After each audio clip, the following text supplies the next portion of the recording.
ये वाक़या 2018 में लाहौर के एक मज़ाफ़ाती इलाके में पेश आया, जहां मेरा दोस्त अहमद अपने कज़न्स के साथ रहता था। उनके घर के करीब एक पुराना वीरान हवेली नमा मकान था, जिसके बारे में मशहूर था कि वहां आसीब का साया है। अहमद को इन बातों पर यकीन नहीं था, लेकिन मोहल्ले के बुजुर्ग कहते थे कि वहां रात को रोशनी जलती बुझती है और अक्सर लोग वहां किसी औरत की धीमी आवाज़ में रोने की आवाज़ सुनते हैं।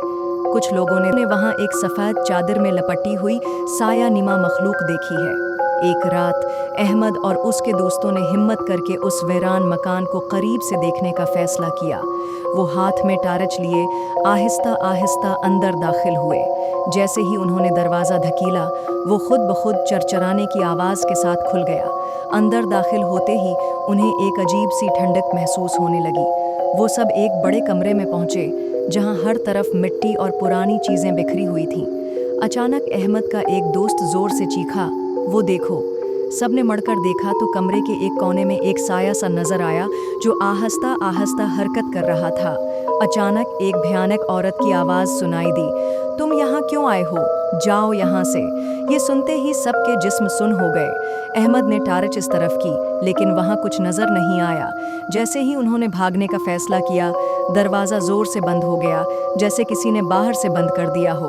खौफ से कांपते हुए उन्होंने दरवाज़ा खोलने की कोशिश की, लेकिन वो हल भी नहीं रहा था। अहमद ने दरूद शरीफ पढ़ना शुरू कर दिया और बाकी दोस्त भी सूरह अल फलक और सूरह अन नास पढ़ने लगे। अचानक दरवाज़ा खुद ब खुद खुल गया और वो सब भागकर बाहर निकल आए।